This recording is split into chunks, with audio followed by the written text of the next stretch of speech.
When someone truly hates you, one of the clearest signs is how they twist your words. Not because they misunderstood you, but because they want to.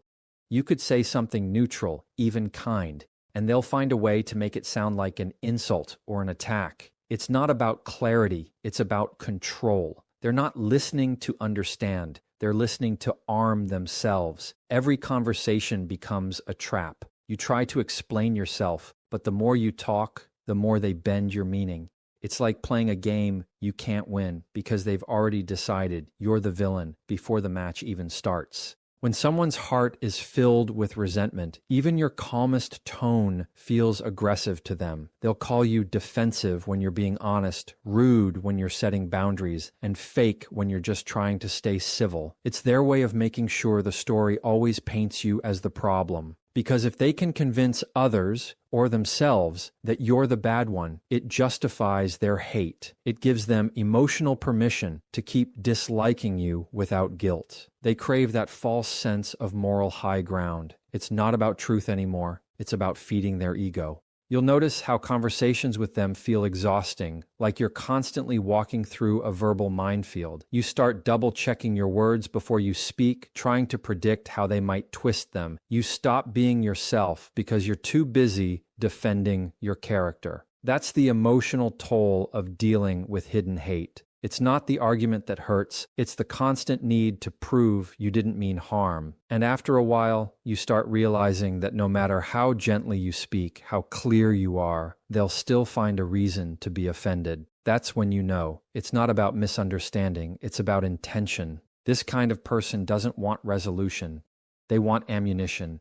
Every word you say becomes another piece of evidence for the story they've built about you. They'll bring up old things, misquote you, or twist a moment from months ago just to reignite a flame that should have gone out. It's their way of keeping the conflict alive, because hate for them is fuel. It gives them something to focus on, something to blame, something to feel powerful over. And as long as they can keep you reacting, they keep winning. The trick is they feed off your reaction, not your reason. The best way to see through this behavior is to stop explaining yourself to people committed to misunderstanding you. That's what Jefferson Fisher would call emotional maturity in action. You don't have to convince them of your side. You don't have to reframe your truth just to fit their narrative. When someone hates you that deeply, logic won't change their heart. Silence, however, will reveal everything. When you stop engaging, their twisting loses power. You take back control not by fighting back, but by not playing the game at all. And that's the part that hurts the most for them, because hate can't survive without attention. The moment you stop feeding it, it turns back on them. It exposes their bitterness, their insecurity, their need to always be right.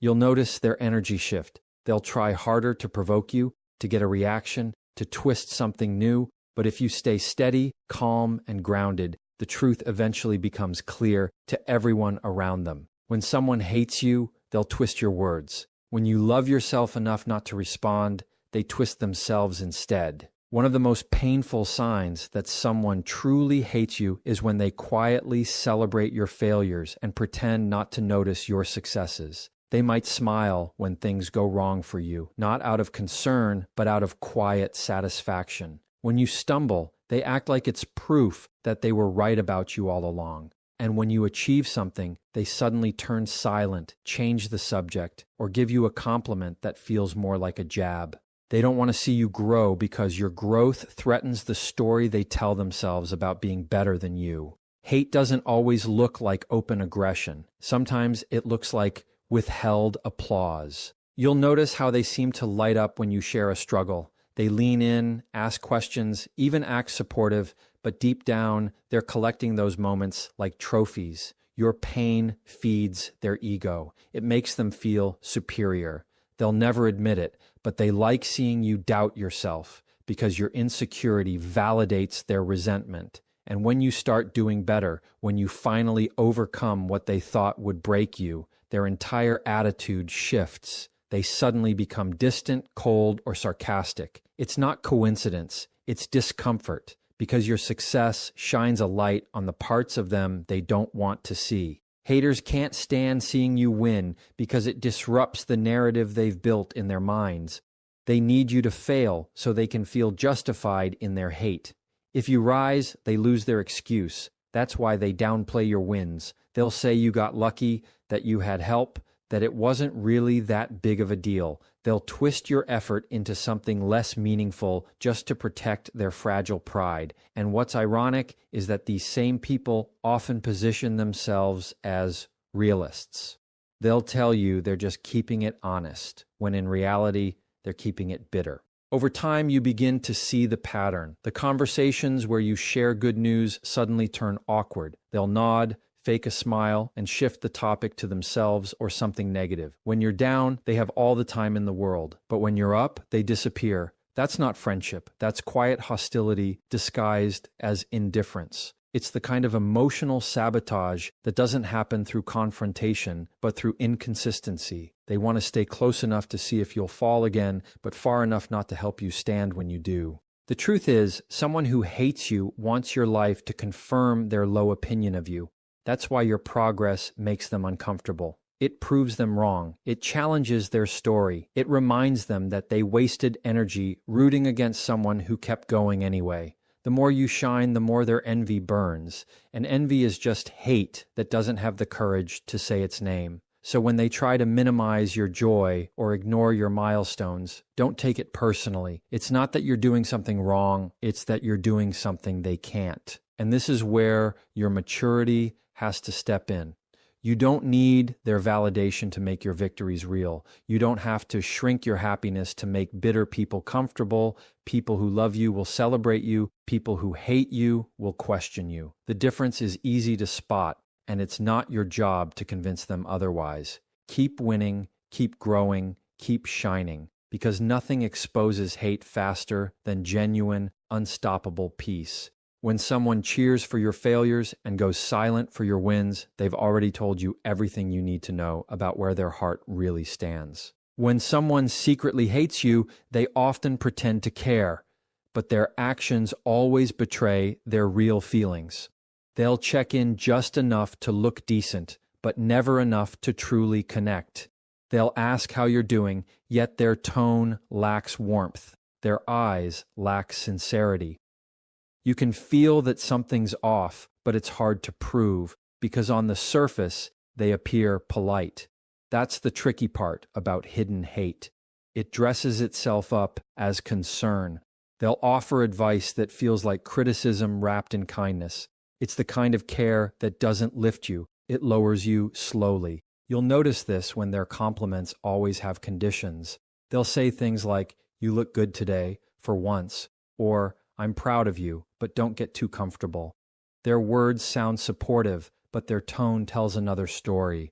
It's not love, it's mockery disguised as maturity. And when they pretend to defend you, it's usually in a way that still makes you look bad. They'll say, "Yeah, they can be difficult, but they mean well." That's not protection, that's poison with a smile. It's their way of maintaining an image of decency while slowly undermining yours. This imitation of caring is one of the most manipulative forms of hate because it confuses you. You start second-guessing your instincts, wondering if you're being too sensitive. You tell yourself, maybe they do mean well, but deep down, your gut knows the difference between genuine support and strategic kindness. Real care makes you feel safe. Fake care makes you feel small. When someone hates you, they'll act concerned only when it benefits them, when it earns them praise or gives them information they can later use against you. Their version of empathy has an agenda. The reason they imitate caring is simple. It's about control. Open hostility exposes them, but pretending to care lets them stay close enough to keep tabs on you. They'll play the role of the understanding one, the honest friend, the voice of reason, but their goal is to keep you doubting yourself. That way, when they finally hurt you or gossip about you, they can say, "I was just trying to help." Hate doesn't always scream. Sometimes it whispers through fake compassion. It's manipulation with manners. And this is where emotional intelligence becomes your armor. When you start noticing these subtle contradictions, the smile that doesn't reach their eyes, the advice that cuts deeper than it helps, the compliments that sting, You stop responding to words and start paying attention to energy. You realize that people who genuinely care don't make you feel heavy after every interaction. They don't leave you questioning your worth. They don't use kindness as a weapon. Once you recognize the difference, you stop falling for the act. You stop giving them access to your emotions just because they speak softly. The most powerful thing you can do when someone imitates caring but carries contempt is to quietly detach. Don't confront, don't explain, don't expose. Just pull your energy back. Fake caring feeds on attention. It can't survive in silence.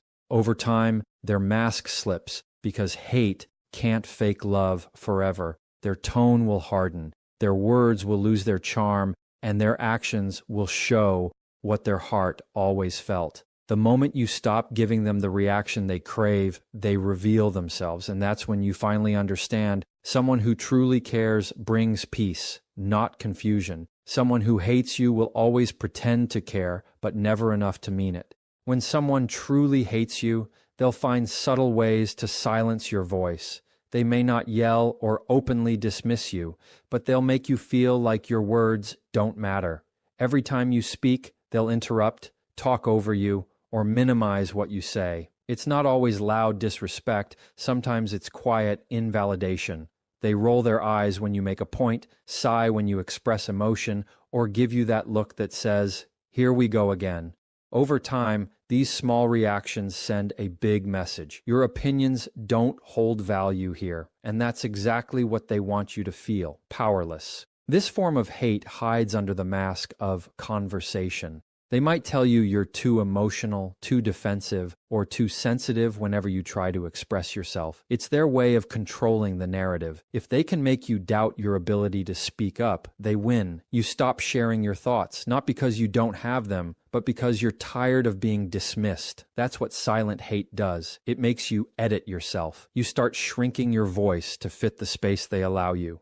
And once you do, they feel superior, validated, and in control. People who hate you often fear your influence. They know your words carry truth, confidence, or light, something they lack. So they shut it down before others can hear it. They might subtly redirect conversations away from your input, take credit for your ideas, or change topics whenever you speak. It's psychological warfare disguised as casual conversation. They want you quiet so they can stay comfortable. Hate, at its core, is about insecurity, and insecure people can't stand when you take up space with authenticity. You'll notice how their tone shifts depending on the audience. When you're alone, they'll dismiss you openly, but in public, they'll pretend to listen, nod, and give fake validation. It's not about respect, it's about reputation. They want to appear civil while quietly undermining you behind the scenes. They'll quote your words out of context, joke about you in front of others, or make subtle comments that make people question your credibility. It's not a mistake. It's strategy. They don't just want to silence your voice in the moment. They want to erode your influence over time. And the worst part is how it affects your confidence. You start wondering if maybe you are too much, too opinionated, or too intense. You start apologizing for things that don't need apologies. That's how emotional silencing works. It doesn't happen all at once. It's gradual erosion. You don't lose your voice overnight. You just stop using it as loudly. But here's the truth Jefferson Fisher would emphasize. Your calm is not silence, and your silence is not weakness. You don't need to shout to be heard.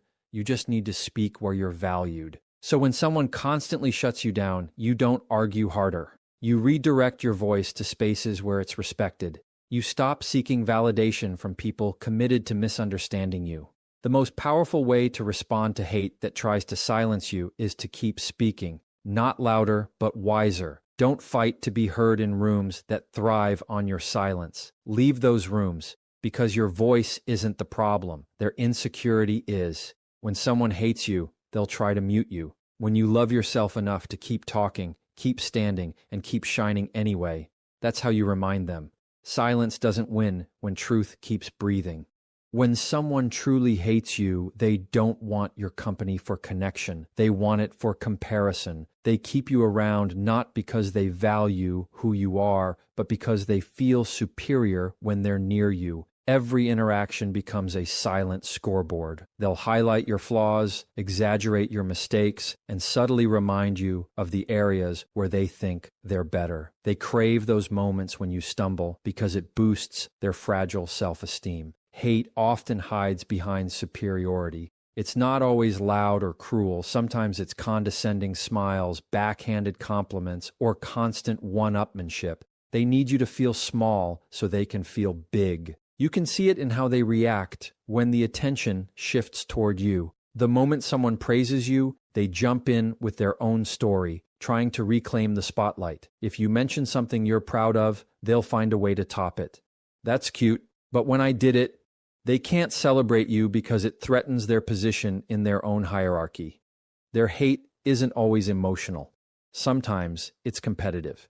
They view life as a game where your success means their loss. And because they don't know how to grow, they try to make you shrink. That's the only way they can keep winning. What makes this dynamic so toxic is how easily it confuses you. They'll act friendly, even generous, but everything they give has an edge. If they help you, it's not out of kindness. It's to remind you that you needed them. If they praise you, it's followed by a reminder of how they could have done it better. Their hate wears a mask of mentorship, but underneath, it's jealousy disguised as wisdom. They don't want you to rise too far, just high enough to admire them. They enjoy your presence only when it feeds their ego. Over time, being around someone like this drains you. You start feeling like no matter what you do, it's never enough. They criticize your choices, question your motives, and mock your progress. They'll joke about your dreams like they're unrealistic, not because they are, but because they can't imagine themselves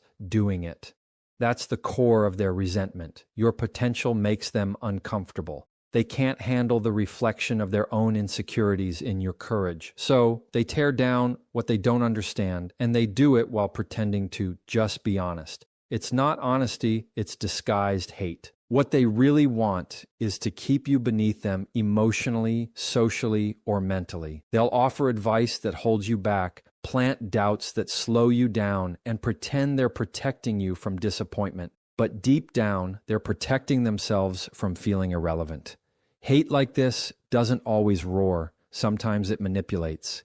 It's the kind of energy that smiles in your face, but claps for your failures in silence.